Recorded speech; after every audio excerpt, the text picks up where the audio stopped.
नमस्कार। आज हम देख रहे हैं प्रोविज़न ऑफ ऑफेंडर एक्ट 1958, है ना। इसको एक्सप्लेन करेंगे विद केस लॉ। तो चलिए 5 मिनट में ख़त्म करते हैं पूरा एक्ट, एक बार देखते हैं इसको। तो इसको इंट्रोडक्शन से हम स्टार्ट करते हैं। तो आप इंट्रोडक्शन इसमें पढ़ सकते हैं, पर मैं बात करूँ तो इसमें 19 सेक्शंस हैं। सेक्शन 3 और सेक्शन 4 और 5 मेन सेक्शन है, जिसमें ऑफेंडर के रिलीज की बात की गई है, प्रोबेशन की बात की गई है, कंपनसेशन की बात की गई है। तो ये आइए हम एक बार इसको देख लेते हैं कि ये 1958 में ये आया था, और 300 जो 60 CRPC है वो सेम प्रोबेशन एक्ट है। जहाँ पे प्रोबेशन एक्ट अप्लाई होगा वहाँ पे 360 CRPC अप्लाई नहीं होगी, और जहाँ पे 360 है वहाँ पे इसकी जरूरत नहीं। क्यों नहीं है, ऐसा क्यों है? वो इसलिए है कि जो CRPC का जो सेक्शन 360 है वो ऑल इंडिया अप्लीकेबल है, बिल्कुल है। और जो प्रोबेशन एक्ट है वो स्टेट लेजिस्लेशन पे डिपेंड करता है कि वो अपने वहाँ पे अप्लीकेबल करता है कि नहीं करता।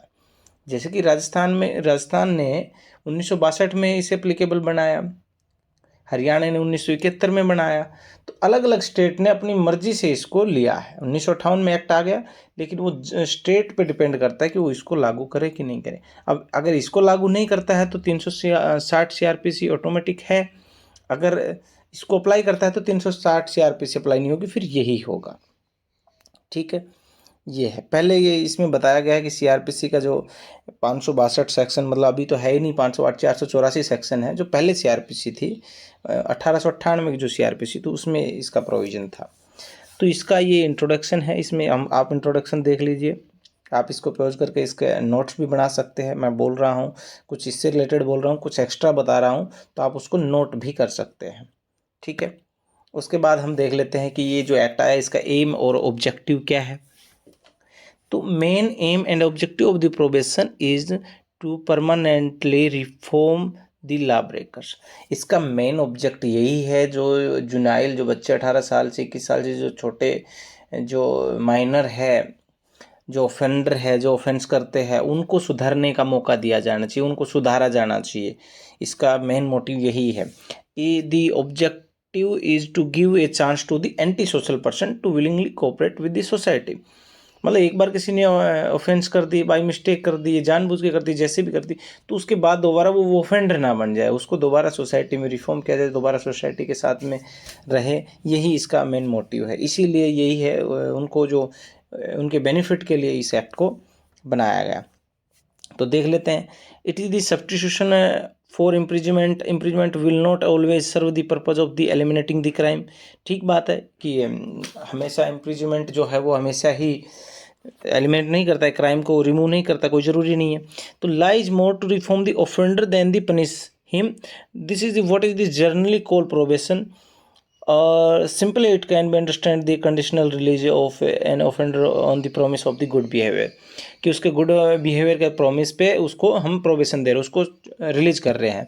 तो प्रोबेशन का मतलब अगर आप सिंपली समझना चाहो तो सेंटेंस को रोक देना है ना, सस्पेंड कर देना सेंटेंस को, और उसको उसके गुड बिहेवियर पे उसको छोड़ देना, कुछ कंडीशंस पे उसको छोड़ देना। अगर कंडीशन ब्रीच करता है तो उसको बाद में आप अरेस्ट फिर कर सकते हैं। नेक्स्ट स्लाइड देख लेते हैं। तो ये है statutory provision under this act क्या है। तो एक तो मैंने बताया कि 360 CRPC, पहले 562 में, अभी 360 CRPC में इसका प्रोविजन है। ठीक है, उसके बाद आप देखिए, any person who is not below the 21 years and is convicted of the crime for the punishment imprisonment of 7 years is convicted for the offence punishable with fine. 7 साल से अगर ज़्यादा की सज़ा है तो फिर वो प्रोबेशन के लिए एलिजिबल नहीं है। यानी प्रोविज़न के लिए वही है जिसको LI नहीं है, डेथ सेंटेंस नहीं मिला है, 7 साल से ज़्यादा की सज़ा नहीं मिली है ना। तो 7 साल से कम की सज़ा जो जिसके है, और 21 साल से जिसकी एज कम है, वही इसके लिए क्या है, एलिजिबल है। और any person who is below the 21 years, और if any woman convicted of the offence not punishable with the imprisonment of life और डेथ, और no conviction is proved against the offender. Simple सी बात है, कोई भी महिला है वो लाइबल बिल्कुल है, उसको 7 साल के लिए, 7 साल का कोई कंडीशन लागू नहीं है, महिला प्रोबेशन के लिए एलिजिबल है। बस तीन शर्तें हैं। प्रीवियस कन्विक्ट ना हो, पहले कोई ऑफेंस में कन्विक्शन ना हुआ हो, दूसरा डेथ पनिशमेंट ना मिला हो, और LI ना मिला हो। ठीक है, उसके बाद थर्ड पॉइंट देखिए, an appears before the court regardless of the circumstances in which he has committed the offence, the court might release the offender on the promise of conduct. ठीक है, प्रॉमिस पे छोड़ सकता है, कोर्ट के पे depend करता है। उसके बाद आप केस देख लीजिए, जुगल किशोर प्रसाद वर्सेस स्टेट ऑफ बिहार का ये केस है। इसमें सुप्रीम कोर्ट ने क्या कहा था आप देखिए, supreme court stated that the aim of the law is to deter the juvenile offender from turning into obdurate criminal as a result of their interaction with the session mature age criminal. In case the juvenile offender are sentenced in creations in jail, it is observed that in the accordance with the present trend of penology। तो present trend पेनोलॉजी का भी यही है कि जो offender है, जो first time offender है और जो चाइल्ड जो ऑफेंडर है, उनको आप रिफॉर्म और रिहेबिलेट करने के लिए आपको कदम उठाने चाहिए। सुप्रीम कोर्ट में इसमें वही कह रखा है। ठीक है, और उसके बाद आप प्रोबेशन ऑफेंडर एक्ट का मैं ये बात कर रहा हूँ, सेक्शन 3 से जो 12 है वो बताता है कि एडमोनिशन, प्रोबेशन और कंपनसेशन के बारे में। जैसे सेक्शन 3 बताता है release the offender on the probation, उसके बाद में probation of good conduct section 4। Section 5 जैसे बताता है कंपनसेशन ऑर्डर, विक्टिम को कंपनसेट किया जाना चाहिए। उसके बाद सेक्शन 6 अलग बताता है। तो मेनली ये अलग अलग जो मेन सेक्शंस है ये सारे इसके बारे में ही है। इससे रिलेटेड कुछ केसेस वगैरह भी है, जैसे section 6 restrictions on improvement of the offender under the 21 years बताता है। 7 में report of the probation officer की रिपोर्ट के बारे में बताता है कि वो रिपोर्ट कॉन्फिडेंशियल रखी जाएगी। ठीक है, तो मेनली सेक्शन 6 जैसे मैंने बता दिया कि प्रोबेशन ऑफिसर, हाँ बिल्कुल एक प्रोबेशन ऑफिसर होता है। सेक्शन 13, 14 में प्रोबेशन ऑफिसर का अपॉइंट होने का क्या प्रोसीजर है, उसकी ड्यूटी क्या है ना। जैसे कि प्रोबेशन ऑफिसर अपनी रिपोर्ट सबमिट करके कोर्ट को सबमिट करेगा।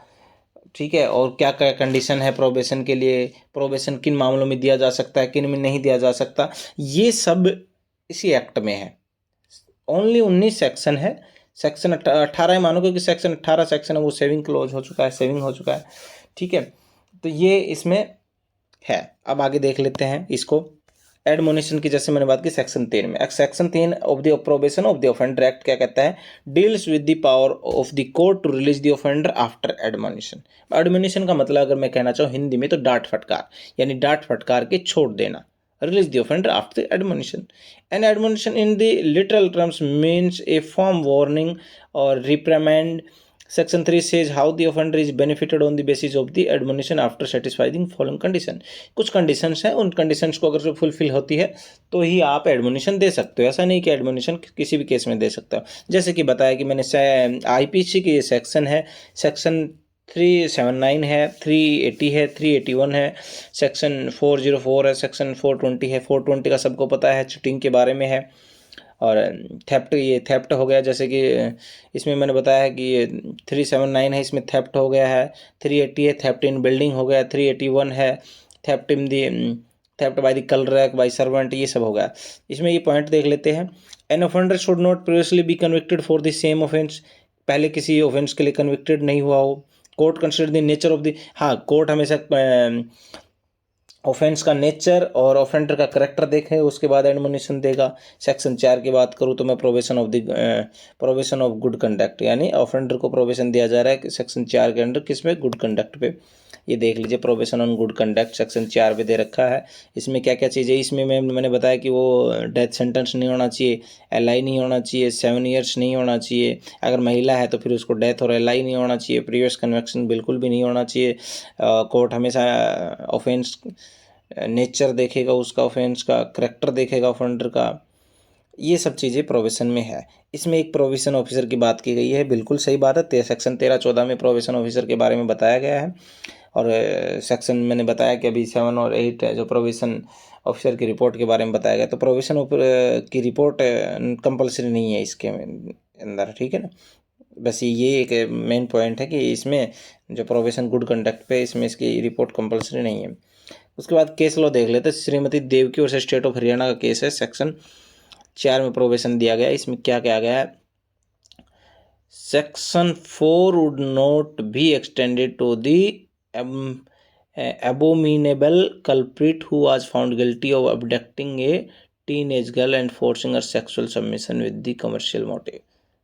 नहीं दिया जाएगा। कॉमर्शियल मोटिव प्रोस्टिट्यूशन हो गया, बिल्कुल नहीं दिया जाएगा। क्यों नहीं दिया जाएगा? क्योंकि नेचर देखी जाएगी ऑफेंस की, जैसे मैंने बताया सेक्शन 4 में नेचर देखा जाएगा, और नेचर क्या है इसका? सेक्सुअल नेचर, और सेक्सुअल नेचर में नहीं दिया जा सकता, जैसे किडनैपिंग में, मर्डर में, इनमें सब में नहीं दिया जा सकता। और वैसे भी इसमें पनिशमेंट बहुत ज़्यादा है, तो वैसे भी नहीं दिया जा सकता, क्योंकि 7 ईयर से वो पनिशमेंट हो गया। उसके बाद Dalvir Singh versus state of Haryana का केस है, बड़ा फेमस केस है। प्रोविजन एक्ट आप उठाओगे तो ये पहला ही केस आपको देखने को मिलेगा। इसमें क्या कहा गया है, इसमें देख लीजिए। इसमें section 4 can be redress where the court recognise the circumstances of the situation particular character of the crime. Crime का करेक्टर बिल्कुल देखा जाएगा, यानी nature of the offence, when the court decide whether it is reasonable and necessary for the execution of a defined reason that the defendant should be release on the grounds of the good conduct.